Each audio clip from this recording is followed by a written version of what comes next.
이 강림하셔서 우리 안에 오신 날을 기억하고 기념하면서 다시 한번 우리 안에 이 성령의 역사를 사모하고 갈망하는 성령 강림절입니다. 지난 주일에는 예수님께서 떠나시기 전에 다른 보혜사이신 성령을 보내셔서 우리와 영원히 함께 계실 것을 약속하신 말씀을 우리가 들었습니다. 이제 오늘은 이어서 성령께서 오셔서 하실 역할과 사역에 관해 말씀하신 것인데, 우리 안에 오신 성령으로 말미암아 우리가 경험하고 누리게 되는 은혜와 축복이 무엇인가 하는 것입니다. 이제 예수님이 떠나시면 세상은 다시 그를 보지 못할 것이지만 제자들은 다시 주님을 볼 것이고, 그들이 주님 안에, 주님이 그들 안에 거하시며 주님을 사랑하는 자들에게는 자신을 나타내 보일 것이라고 그렇게 말씀하시니까, 가룟 유다가 아닌 다른 유다가 이런 질문을 합니다. 예수님의 제자들 중에는, 아니 당시 유대인들 중에는 동명이인이 너무 많았습니다. 예수님의 제자 안에만 해도 유다라는 이름이 2명이나 있죠. 야고보라는 이름도 있고요, 시몬이라는 이름도 2사람 있습니다. 그러니까 동명이인이 너무 많아서 유다 그러면 그 대표적으로 떠오르는 가룟 유다, 기분 나쁜 그 가룟 유다가 제일 먼저 떠오르니까 오해할까봐, 후대 읽는 사람들이 오해할까봐 요한이 이 복음을 기록하면서 친절하게 소개를 합니다. 가룟 유다가 아닌 다른 유다가 주님 앞에 이 질문을 했다 하는 것이죠. 뭐라고 질문합니까? 22절에 주님께서는 왜 세상에는 나타내 보이지 않으시고 저희에게만 나타내 보이시려고 하십니까? 예수님은 이 질문에 대해서 이렇게 대답하셨습니다. 23절 말씀이 그 대답인데, 이 구절을 좀 마음에 와닿게 표준 세번역으로 제가 읽어보겠습니다. 한번 잘 보십시오. 예수께서 그에게 대답하셨다. 누구든지 나를 사랑하는 사람은 내 말을 지킬 것이다. 그리하면 내 아버지께서 그 사람을 사랑하실 것이요, 내 아버지와 나는 그 사람에게로 가서 그 사람과 함께 살 것이다. 예수님을 사랑하는 사람만이 진리의 말씀을 받아들이고 그 말을 지켜 행합니다. 그런 사람에게 하나님과 예수님이 들어가서 함께 살 것이라고 말씀하십니다. 그러니까 예수님을 사랑하지 않는 사람은 그 말씀을 도무지 이해할 수가 없기 때문에 받아들이지도 않고 말씀을 지키지도 않습니다. 마치 예수님의 비유 가운데 돌짝밭에 떨어진 씨와 같이 예수님의 말씀을 듣기는 들어도 깨닫지를 못하는 것입니다. 여러분, 그러면 어떻게 하면 우리가 예수님의 말씀을 듣고 하나님을 향한 믿음을 가질 수가 있을까요? 오직 성령으로만 가능합니다. 성령님이 임하시면 자연스럽게 어둠에서 떠나 죄를 멀리하게 됩니다. 그래서 지금 우리가 묵상하고 있는 이 요한복음 14장, 예수님이 마지막 떠나시기 전에, 제자들과 작별하기 전에 지상에서 마지막으로 공식적으로 남기신 설교, 다락방 강화, 그 중에서 오늘 14장의 이 예수님의 마지막 설교의 핵심 결론이 그게 바로 성령에 관한 약속입니다. 지난주에 살펴본 앞에 16절, 17절의 말씀, 내가 아버지께 구하겠으니 그가 또 다른 보혜사를 너희에게 주사 영원토록 너희와 함께 있게 하리니 그는 진리의 영이라. 세상은 능히 그를 받지 못하나니 이는 그를 보지도 못하고 알지도 못함이라. 그러나 너희는 그를 아나니 그는 너희와 함께 거하시며 또 너희 속에 계시겠습니다. 이어서 이제 오늘 본문에서 예수님은 2번째 다시 이 보혜사 성령님에 관해 다시 약속하십니다. 예수님을 따르는 모든 제자들이 가지고 있는 딜레마는, 우리가 주님을 믿는다고 하면서도 너무 쉽게 주님의 교훈을 망각한 채 살고, 때로는 기억하더라도 그렇게 그 교훈을 따라 살지 못한다는 것입니다. 그런데 예수님은 오늘 본문 26절에서 보혜사 성령이 오셔서 하실 사역에 대한 놀라운 약속을 다시 확인해 주셨습니다.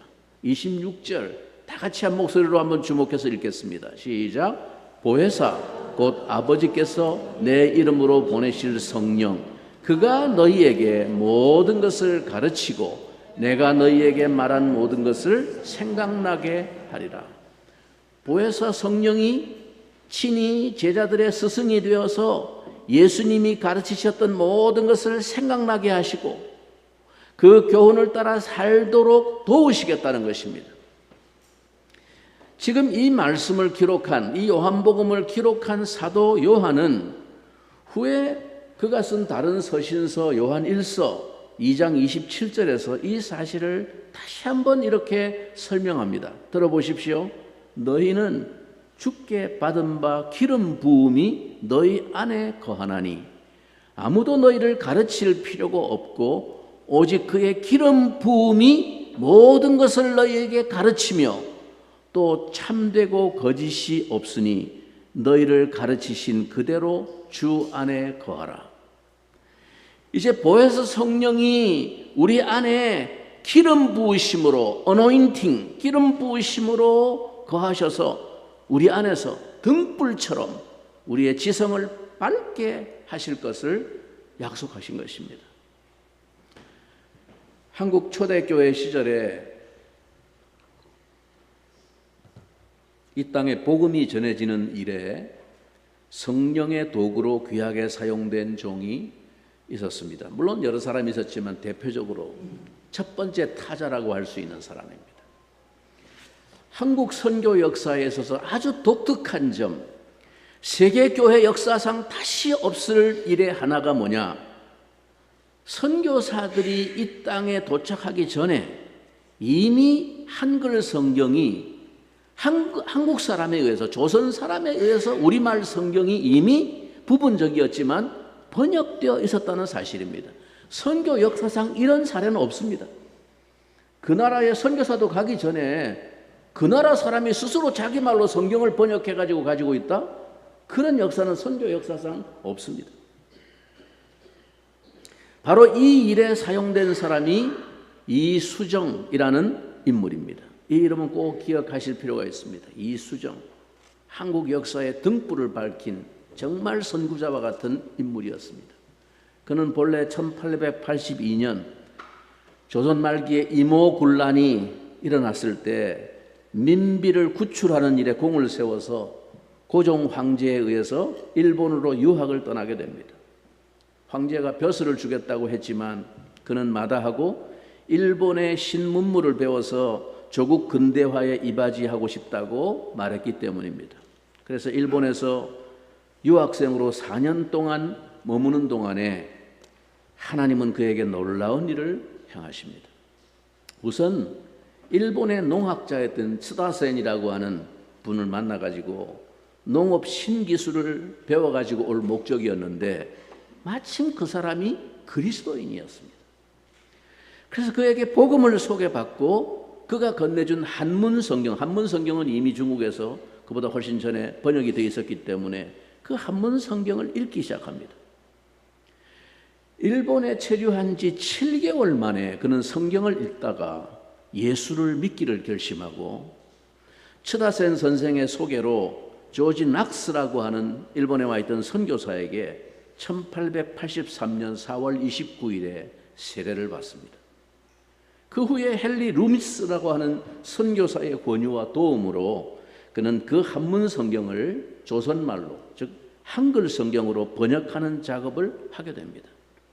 그가 성경을 번역하면서 그는 행복과 감동을 느낍니다.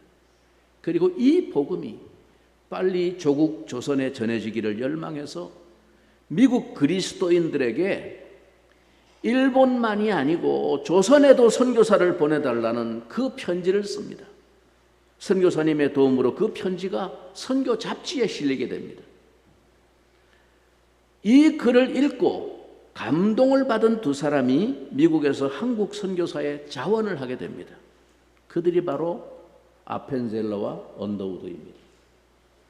그리고 1885년 2월 이 이수정이 우선 마가복음 번역을 완료하게 됩니다.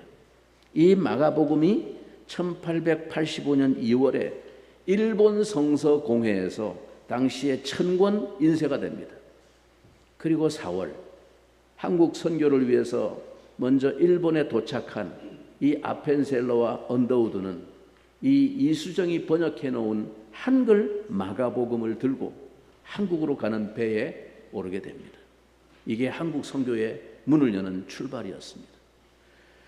그런데 이수정은 이 마가복음을 번역한 데 이어서 누가복음과 요한복음을 번역을 계속하게 되는데 그가 요한복음을 번역하다가 바로 오늘 우리가 읽은 이 14장에 이르게 되었을 때 그의 심장은 요즘 말로 심쿵하게 됩니다. 보혜사 성령이 오시면 주가 우리 안에, 우리가 주 안에 거하게 된다는 이 놀라운 말씀을 묵상하다가 그는 신인상감지리, 즉 하나님과 인간이 서로 감응하는 이치, 곧 기독교 신앙의 핵심은 성령을 통해서 신이 인간 안에, 인간이 신 안에 들어가 함께 거하는 이 감동의 이치가 기독교 신앙교리의 핵심이다 라고 깨닫게 됩니다. 이것이 바로 가르치고 깨닫게 하시는 성령님, 보혜사로 말미암은 역사입니다. 그는 이 감동과 깨달음을 가지고 당시 동경에 와 있던 일본에 와 있던 유학생들에게 복음을 전하기 시작했습니다. 당시 조선 유학생의 절반 정도가 이수정으로부터 복음을 듣고 회심을 하게 되고 그래서 주일마다 그의 집에서 예배와 말씀 공부 모임을 시작을 합니다. 그가 일본 유학생으로 머문 4년 동안 일어난 일입니다. 그 후에 그는 조국에 들어가자마자 기독교 신앙을 전파했다는 이유로 당시 쇄국파 관리들의 질시를 받아 울산에서 44세를 일기로 순교하게 됩니다. 너무 일찍 죽었죠. 그러나 그는 수많은 선교사들의 발길이 이 조선 땅을 향하게 만든 성령의 도구로 쓰였습니다. 모두 다 보혜사 성령이 하신 놀라운 일입니다. 보혜사 성령님은 그 무엇보다 진리의 영이십니다. 그동안 세상의 수많은 학문 이론과 과학과 철학과 이념과 사상이 끊임없이 시대마다 기독교를 공격해왔고 복음의 허구성을, 성경의 허구성을 공격하기 위해서 비난해왔지만 지금도 공격하고 있지만 오늘날도 기독교가 이 역사의 중심에 있는 것은 바로 보혜사 성령님, 진리를 밝히시는 보혜사 성령님의 역사가 있었기 때문입니다. 예수님이 부활 승천하신 후 오늘 오순절이 되자 주님이 예언하시고 약속하신 성령이 오셨습니다. 바로 오늘 이 오순절에 이루어진 역사입니다. 제자들도 모두 성령을 받았습니다. 그러자 무슨 일이 일어났습니까? 그들의 영적인 눈이 밝아졌습니다. 성령 받기 전에는 제자들이 영적으로 얼마나 어둡고 답답한 사람들이었습니까? 여러분, 성령 받은 첫 번째 축복, 가장 본질적인 축복이 어떻게 나타났습니까? 그들이 성령 받고 병을 고쳤습니까? 성령을 받고 그 사람들이 부자가 되었습니까? 삼박자 축복을 받았습니까? 뭘 받았습니까? 아니요. 영적인 눈이 밝아진 것입니다. 그들은 예수님의 말씀을 3년 동안 따라다니며 들었어도 도무지 말귀를 알아듣지를 못했습니다. 답답이들이었습니다. 예수님과 이제 마지막 밤을 보내고 있는 이 요한복음 13장, 14장에만 해도 그런 답답한 장면이 몇 번씩 나오지 않습니까? 예수님이 이제 곧 십자가를 지시겠다고 몇 차례 말씀하셨지만 베드로가 뭐라고 말합니까? 주여, 어디로 가시나이까? 아니, 십자가를 지고 아버지한테 간다니까? 몇 번을 얘기했어요. 근데 뭐라고 그럽니까? 주여, 어디로 가신다는 말입니까? 도마는 한술 더 뜹니다. 주께서 어디로 가시는지 우리가 알지 못하거늘 그 길을 어찌 알겠사옵나이까. 또 빌립은 뭐라고 말했습니까? 주여 아버지를 우리에게 보여주옵소서. 완전히 우이독경의 동문서답입니다.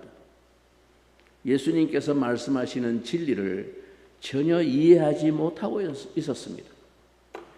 이것이 바로 3년간 예수님을 따라다닌 제자들의 형편이었습니다.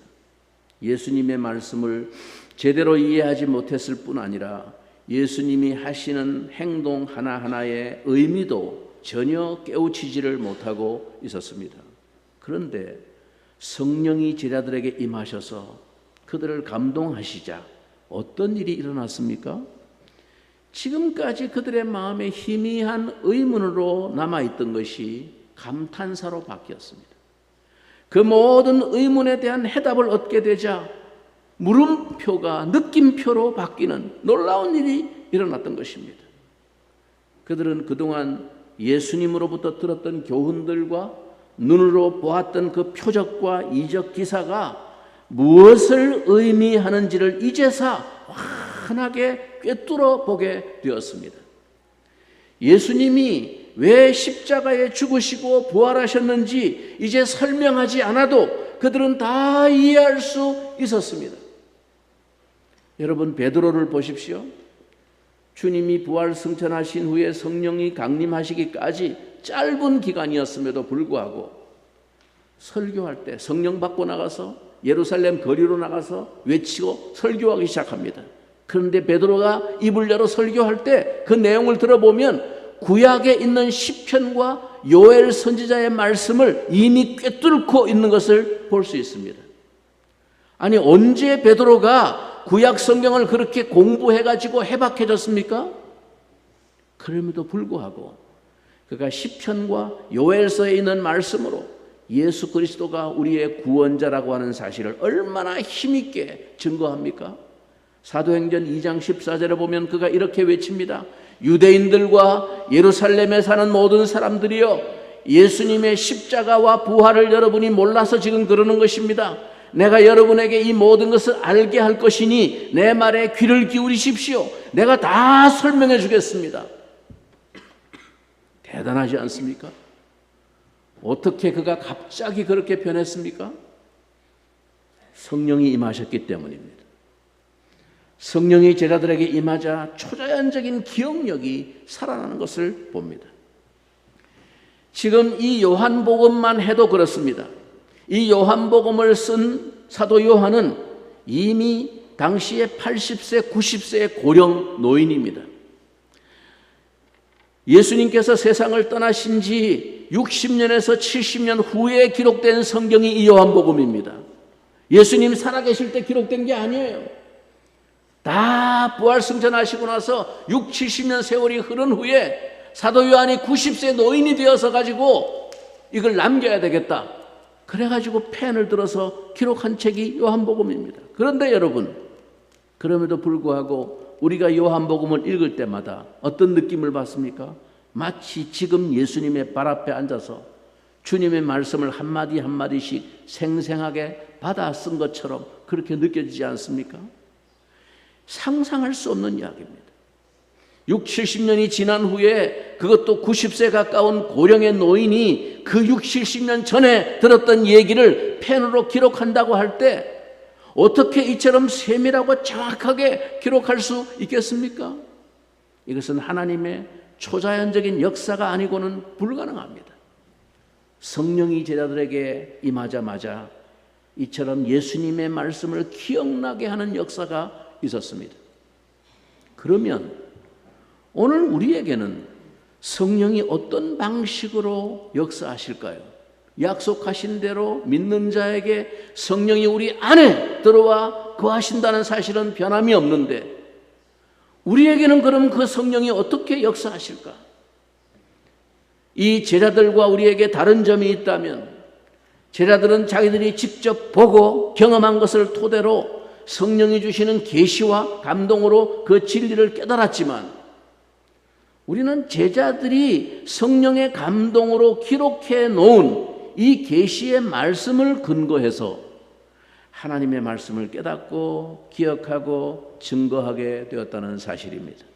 그래서 우리에게 임하시는 성령의 이와 같은 역사를 놓고 신학적으로 성령의 조명, 일루미네이션, 성령의 밝히심, 조명이라고 말합니다.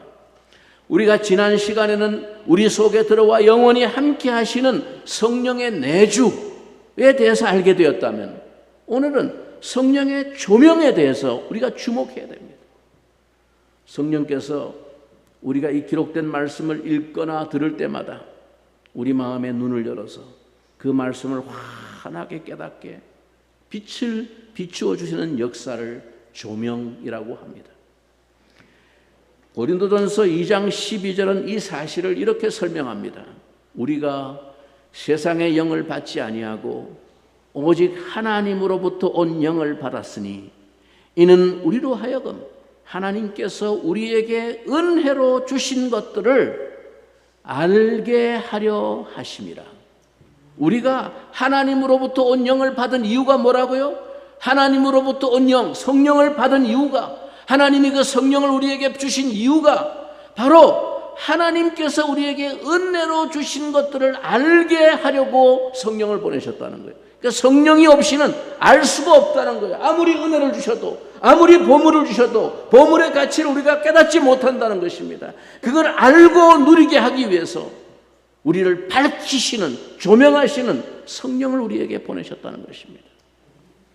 여러분, 하나님이 우리에게 은혜로 주셔서 말씀에 기록해 놓은 모든 축복들을 알도록 하기 위해서 우리에게 성령을 주셨는데, 하나님이 열어주지 아니하시면, 성령이 감동하여 우리의 눈을 열어주지 아니하시면 우리는 성경을 1000번을 읽어도 그 속에 있는 진리를 깨닫지 못합니다. 여러분은 성령을 받으셨습니까? 자신에게 성령의 조명하심이 있는 것을 확인할 수 있습니까? 아, 그래, 맞아. 성령이 내 안에서 조명하고 계셔. 그걸 확인할 수 있습니까? 성경을 펴놓고 읽을 때나 하나님의 말씀을 들을 때, 설교를 들을 때 그 하나님의 말씀이 마음에 빛을 비추어 준 것처럼 밝게 깨달아지고 기억나고 그 말씀을 통해서 마음의 어떤 반응이 여러분에게 일어납니까? 그렇다면 당신은 성령을 받은 사람입니다. 만일 성령이 마음을 열어서 말씀을 깨닫게 하시지 않으면 진리의 말씀에 집중하는 설교는 듣기 힘듭니다. 처음부터 마지막까지 그저 시간 내내 구수한 이야기로 사람을 울렸다 웃겼다 하는 그런 설교라면 성령 받은 사람이나 안 받은 사람이나 구별 없이 다 알아들을 수 있습니다. 웃고 즐길 수 있습니다. 그러나 재미와는 거리가 멀고 진지하고 딱딱한 진리에 대한 해설을 듣고 감동하고 아멘 한다는 것은 성령의 조명하심이 아니고는 거의 불가능합니다. 그래서 예배 시간에 설교를 위해 기도하는 것이 중요합니다. 내 안의 말씀을 깨닫게 하시는 성령의 조명하심을 간구하고 설교자에게 진리의 영, 지혜의 영이 함께하여서 진리의 빛을 밝히 드러나게 하시도록 기도해야 합니다. 대표 기도하는 장로님만 아니라 여러분 모두가 설교를 위해 그렇게 기도해야만 합니다. 성령님은 한마디로 가르치는 영이십니다. 보혜사 성령님의 사역은 진리의 말씀을 깨닫고 이해하도록 인도하시는 것입니다. 다른 하나는 성령님이 하나님의 말씀을 생각나게 하신다는 것입니다. 이게 무슨 말일까요? 여러분, 한 실례로 사도 바울이 죄수의 신분으로 로마로 가이사에게 재판받기 위해서 압송되어 가는 도중에 배를 타고 가는데 유라굴로 광풍을 만나서 배가 파선의 위기에 봉착하고 배에 탄 모든 사람이 다 죽게 된 상황에서도 예수님의 말씀을 기억했습니다. 성령께서 바울에게 말씀을 생각나게 하신 것이죠. 현실적으로 눈앞에 펼쳐지는 상황은 살 수 있는 여망이 전혀 없이 파선에 지금 위기에 처해서 막 혼비백산하여 지금 그런 상황에 처했는데 바울은 하나님의 음성을 들었습니다. 간밤에 주신 말씀이 기억이 났습니다.